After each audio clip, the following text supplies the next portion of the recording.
Stratený v oblakoch. Škoricová myška mala pravdu. Cesta naspäť im trvala niekoľko dní. Len čo minuli nízke stromčeky a stratili z dohľadu aj posledné orlie hniezda a kamzičie rodinky, vedeli, že sú blízko. Vankúšová loď sa vznášala nad vrcholkami ostrých skál.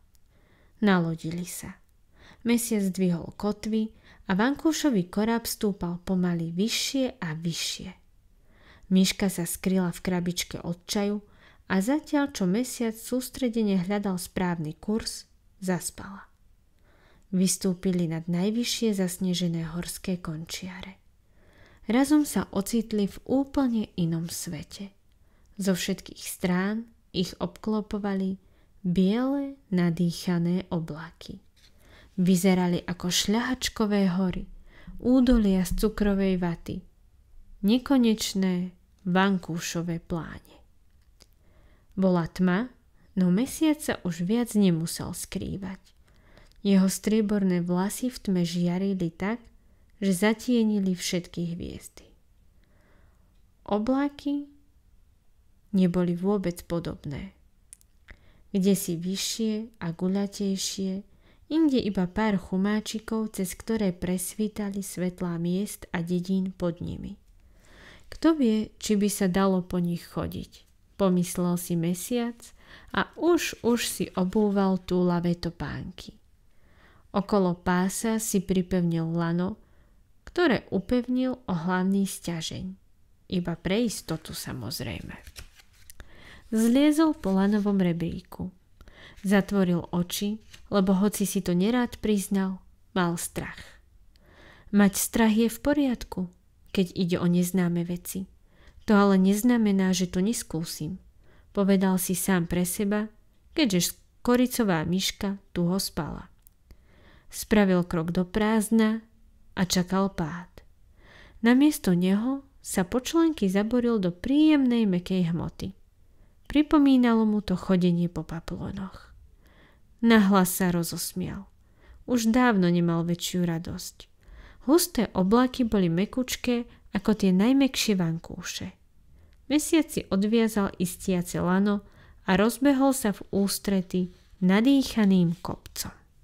Nechal sa nimi unášať, skákal z oblaku na oblak, ako by to bola jedna obrovská trampolína.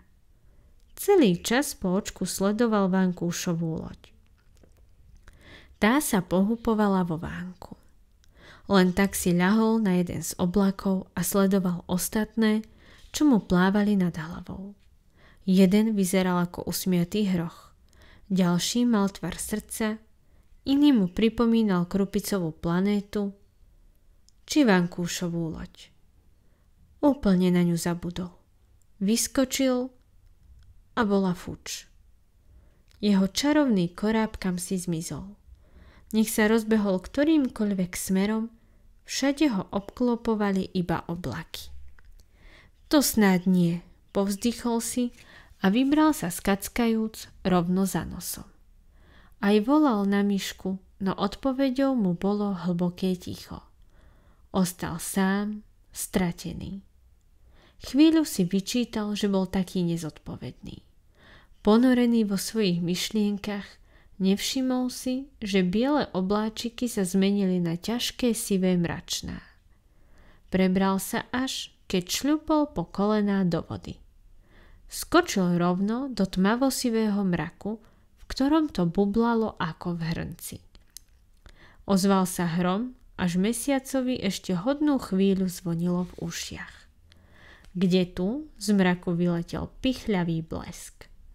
Mesiac sa snažil uhýbať a nie vždy sa mu darilo. Ako sa len dostanem z tejto šlamastiky? A vtedy si spomenul. Na nohách mal celý čas obuté túlavé topánky. Zatvoril oči a snažil sa sústrediť na svoje prianie. Ibaže stále ho čosi vyrušovalo. Mokré nohy, burácajúce hromy, svištiaci blesk, ktorý mu spálil končeky vlasov. Dlaňami si zapchal uši a opäť sa sústredil. Túlavé topánky ako na povel vystrelili z dažďového mraku. Mesiac len tak stíhal prepletať nohami, čo ho niesli kto vie kam.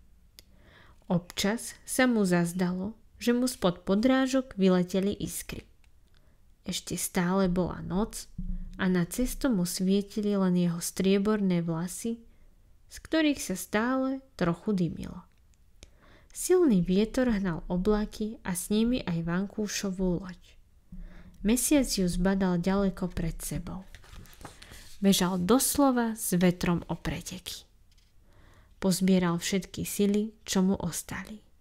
Dlhým skokom letel vzduchom a len tak sa mu podarilo zachytiť lode. Prehúpol sa na palubu a ledva lapal dých. Vietor poháňal vankúšovú loď ďalej. Škoricová myška si nič nevšimla. Stále spala. Mesiac skontroloval kurz. Túlavé topánky zavesil na kormidlo a sám sa pobral spať. Práve začínalo svítať.